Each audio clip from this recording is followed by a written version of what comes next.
Ibu, bapak, saudari, saudara, rekan-rekan muda, dan adik-adik sekalian, dimanapun kalian berada, bertemu kembali dengan saya, Romo Tino SSCC, di dalam catatan pesiarah.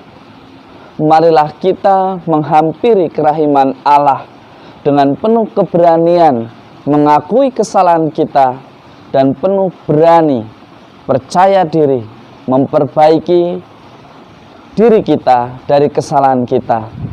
Inilah bukti bahwa kita mau menjadi murid Kristus, berani bertobat demi kebaikan di masa yang akan datang. Sebelum kita mendengarkan permenungan dari catatan pesiarah, marilah kita membuat tanda kemenangan Kristus. Dalam nama Bapa dan Putera dan Roh Kudus. Amin. Allah Bapa yang Maha Baik, dalam diri Yesus Kristus Engkau telah menyelamatkan kami dari belenggu dosa dan kebinasaan. Bukalah hati kami untuk mengikuti Putra-Mu, sehingga kami berani mewartakan kabar sukacita keselamatan kepada sesama kami dimanapun kami berada. Berilah kami kekuatan serta keberanian untuk melakukan perbuatan yang baik di mata-Mu di dalam persiarahan hidup kami. Demi Kristus pengantara kami. Amin.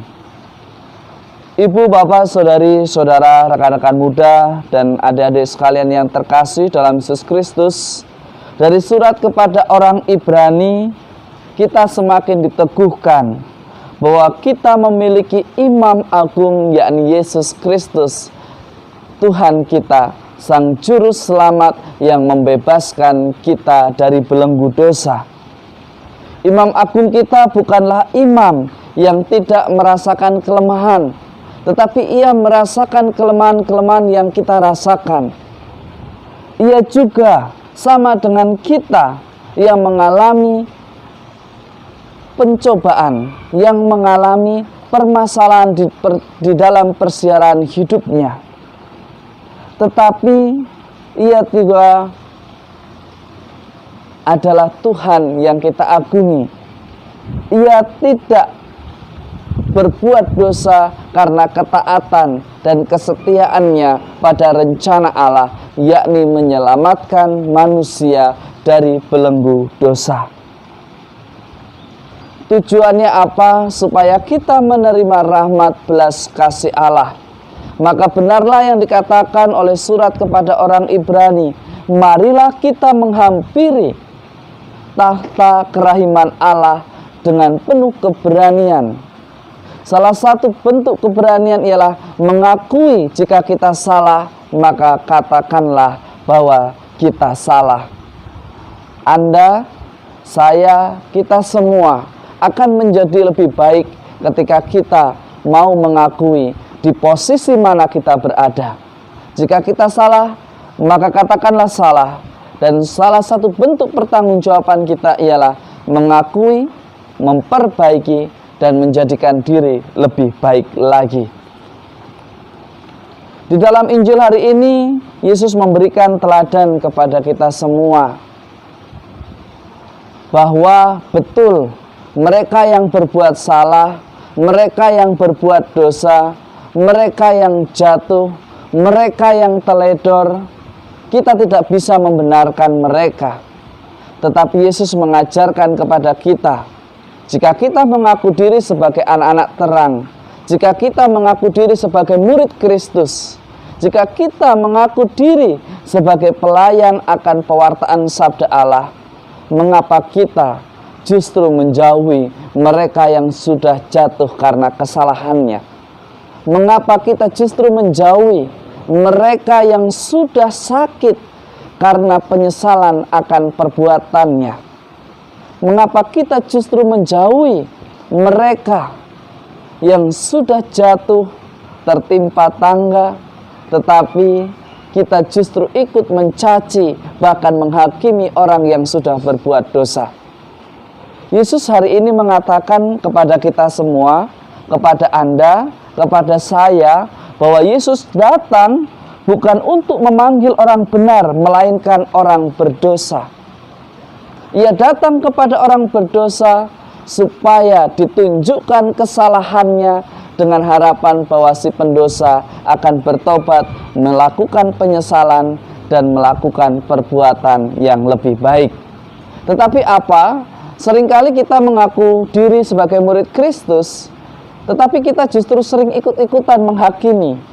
Bahkan kita merasa diri paling benar dengan mengatakan dia sudah dewasa, dia sudah cukup umur untuk menentukan pilihannya, dia sudah sangat matang ketika membuat keputusan. Saudari-saudaraku, rekan-rekan muda dan adik-adik sekalian yang terkasih, jangan kita mengecualikan diri dengan alasan dia sudah dewasa, dengan alasan bahwa dia sudah cukup umur, dengan alasan saya tidak mau mengganggu privasi sesamaku. Ada hal di mana sesama kita perlu bantuan ditunjukkan di mana salahnya.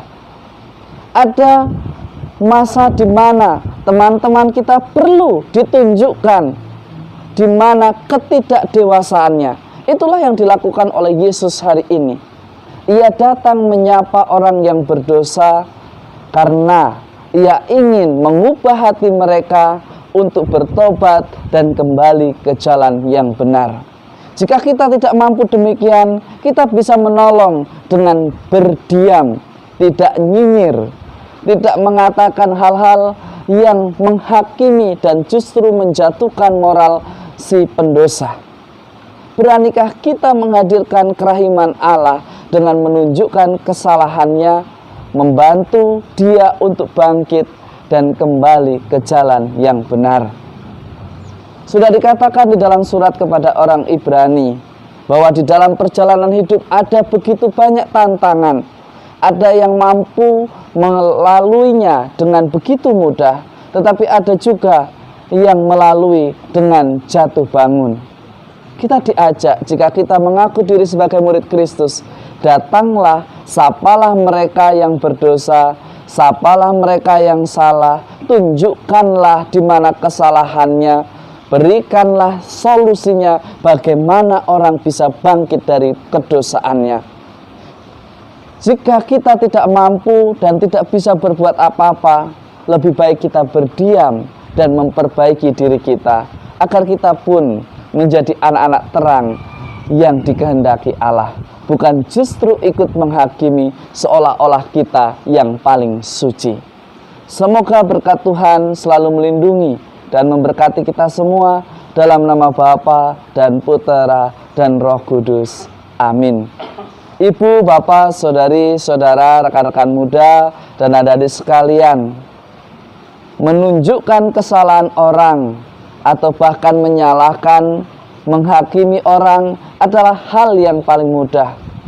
Tetapi beranikah kita menjadi murid Kristus yang Tuhan kehendaki, mendatangi mereka yang salah, membantu mereka untuk mengetahui di mana kesalahannya, di mana ketidakdewasaannya, dan membantu mereka untuk bangkit dan memantaskan diri menjadi murid-murid Kristus. Itulah cara orang beriman menjadikan dirinya menjadi berkat, baik untuk dirinya, untuk kita, dan untuk sesama. Selamat beraktivitas. Semoga Tuhan selalu memberkati kita. Amin.